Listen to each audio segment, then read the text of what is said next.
I love you too. And welcome back to the Hoosier State. I want to thank Wayne LaPierre for his leadership. The introduction he knows I prefer is pretty short.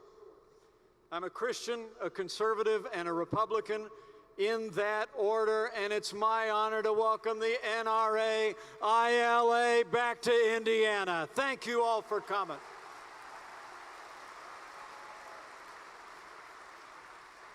It really is good to be back with all the patriots of the NRA, men and women who stand on the ramparts of freedom, defending all the God-given liberties enshrined in the Constitution of the United States every day.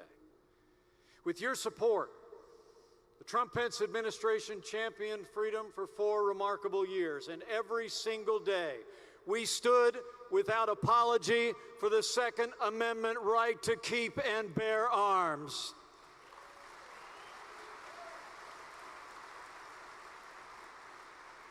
With your support, we achieved the lowest unemployment, the highest household income, the most pro-American trade deals, the most secure border, and we made the most powerful military in the history of the world, stronger than ever before. But maybe most important of all, we appointed conservatives to every court in the land, including to the highest court. We gave America a new beginning for the right to life. And this last June, that conservative majority on the Supreme Court recognized the constitutional right to self-defense exists not just inside the home, but outside the home as well. And I'm incredibly proud to say the majority in the Bruen decision included all 3 of the Supreme Court justices that our administration appointed to the highest court in the land. So thank you for your support for those consequential 4 years. And thank you for the honor of serving as your vice president. It was the greatest honor of my life.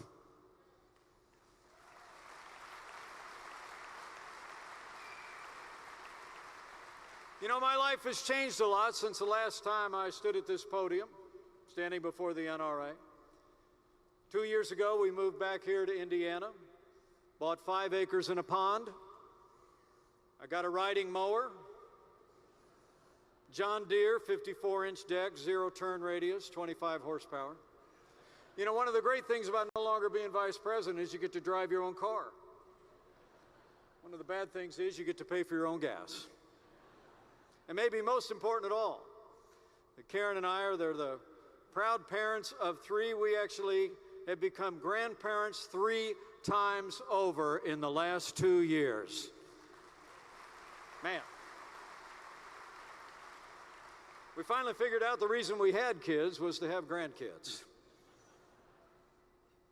Times have changed for us all, though, haven't they? In many ways, today our country is almost unrecognizable to what it was just a few short years ago.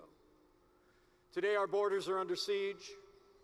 Inflation's at a 40-year high. Gas prices are through the roof. Crime is skyrocketing in our cities. Real wages are falling, and the national debt is piling into a mountain range on our children and those grandchildren.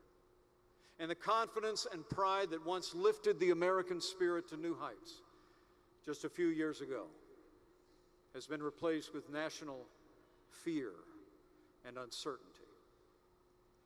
All across the country, a crime wave is wreaking havoc in our largest Democrat-run cities. Left-wing district attorneys are refusing to prosecute criminals, and left-wing politicians have slashed police funding and blanketed airways with incendiary rhetoric that fuels the chaos, endangers police officers, and threatens American lives. Well, I came here today before the NRA to say enough is enough. It's time we took a stand for America and for freedom. Because the truth is, as we stand here today, American freedom is under attack as never before. Big media, big government, even big business have locked arms to advance a pernicious, radical left agenda, trampling on free enterprise, the freedom of speech, the freedom of religion, and the right to keep and bear arms. You know, not in a million years could anyone have imagined that an American credit card company would someday collude with liberal politicians to track, monitor, shame, and eventually shut down legal gun store purchases. But that's exactly what's happening as we speak. But I'll promise you, with a new Republican Congress and a new Republican president, we will kick these liberal meddlers out of our gun stores and out of your lives.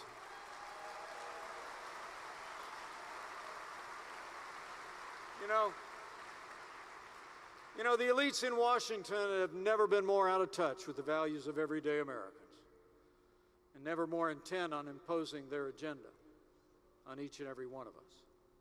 Anyone who dares to disagree with their left-wing dogma is targeted for harassment and ridicule. They want to take away your freedom of speech. They want to take away our religious liberty. And as you all well know, they want to take away the right to keep and bear arms. But let me make you a promise. As long as there is breath in my lungs, I will stand with you to ensure that the right to keep and bear arms shall not be infringed.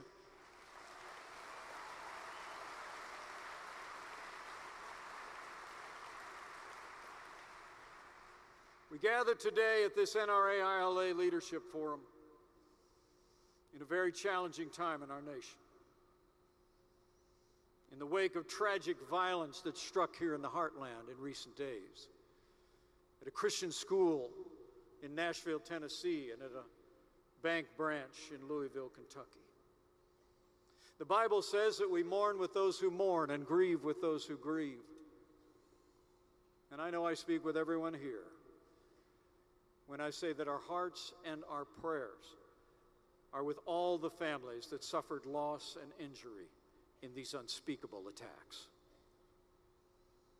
Ignoring the motivations of the trans activists who killed 3 children and 3 adults at that Christian school in Nashville, and ignoring the mental health challenges of the man who killed 5 people and injured 8 others in Louisville, President Biden and the Democrats have returned to the same tired arguments about gun control and gun confiscation. But we don't need gun control. We need crime control.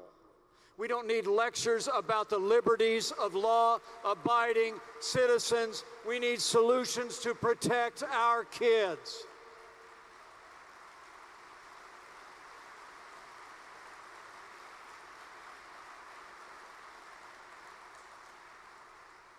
So I say to Joe Biden and the gun control extremists, give up your pipe dreams of gun confiscation in this free society. Stop endangering our lives with gun bans and stop trampling on the God-given rights of the American people every time tragedy happens. Instead, you could actually join us in doing things that would bring real solutions and enhance safety to America's families. You could take steps to end violent crime in our major cities. You could confront the scourge of mental health in this country that's claiming lives every year. And while you're at it, why don't you secure the southern border of the United States of America and end the tidal wave of illegal immigrants and drugs pouring into our cities?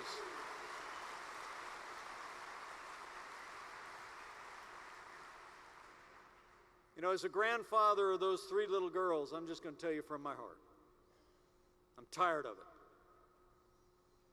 I'm tired of the excuses, the predictable blame shifting, the pointless calls for gun control against law-abiding Americans. I'm tired of the senseless violence and the loss of life that could be prevented if our leaders would support law enforcement, protect our schools, institutionalize the obviously mentally ill, and enact legislation to ensure that anyone thinking about these heinous acts of mass shooting knows that they will face justice and face justice swiftly.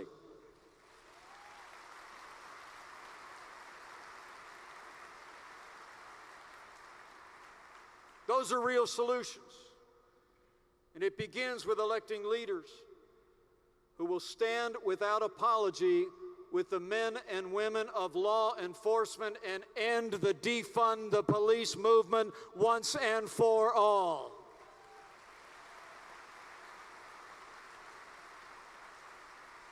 You know, the police officers in Nashville and Louisville rushed in without regard to their personal safety and even engaged the assailants after they were injured. They deserve the thanks and gratitude and admiration of every American.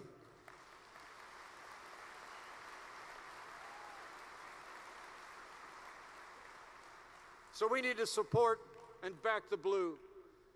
But secondly, with Joe Biden spending trillions of dollars on their liberal agenda, I think the time has come for leaders in our nation's capital to give every community in the country the funds to place armed resource officers in every public and private school in America.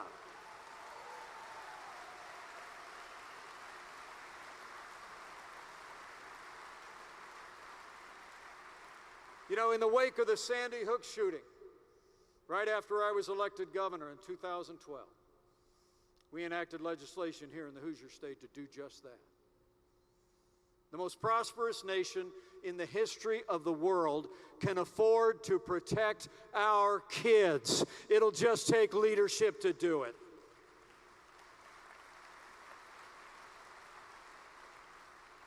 So stand with law enforcement, protect our kids. And finally, while the assailants in the most recent attacks were taken out by law enforcement on the scene, too many mass shooters languish in prison for years. Well, men and women, I don't have to tell you, justice delayed is justice denied. It's inconceivable to me that the shooter who killed 17 people at Marjorie Stoneman Douglas High School in 2018 is languishing in a Florida prison. I believe the time has come to institute a federal death penalty statute with accelerated appeal to ensure that those who engage in mass shootings face execution in months, not years.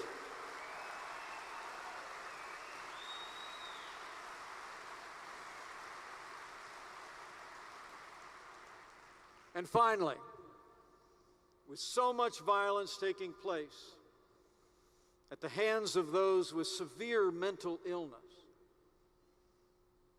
the answer to mass shootings is not fewer guns, but it's more institutional mental health in this country. You know, in the 1960s, liberals emptied our psych wards only to fill our streets and ultimately our prisons with the mentally ill. Today, more than 20% of our prison population have serious mental illness. And the truth is, these people shouldn't be in prison because they never should have been allowed out on the streets to commit the crimes that they committed. You know, one of my last acts as governor of Indiana before I became your vice president was we broke ground here in the Hoosier State on the first new mental health hospital to be built in 30 years. Men and women, we have got to get back to institutional mental health care in this country. Families with someone who is struggling, a threat to themselves or a threat to others, have to have a place to send that family member other than the county lockup. We've got to rebuild institutional mental health care in America.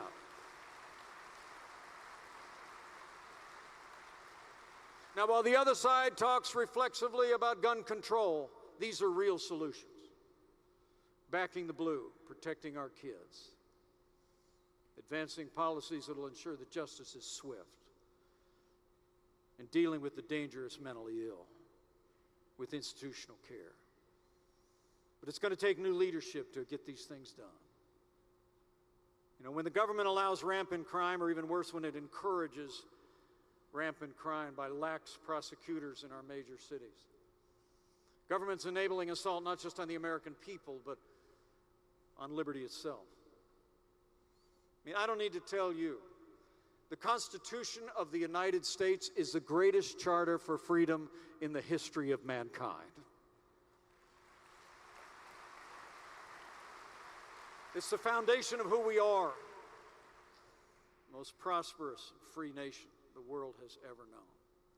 And now more than ever, America needs the voices of the millions of patriots of the NRA to stand up and to stand on the Constitution of the United States. You know, more and more it seems like there are two kinds of people in this country. Those who believe the Constitution says what they want it to say, and those who believe the Constitution says what it means. We're looking out at all of you. I know you know the Constitution says what it means and means what it says, and so do I. And I will always stand on the Constitution of the United States and defend all the God-given liberties enshrined there. So help me God.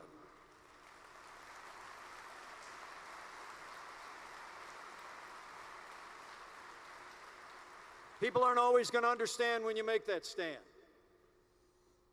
I don't have to tell people that defend the Second Amendment. Criticism may come. And so I'm here in closing just to urge you to stand your ground.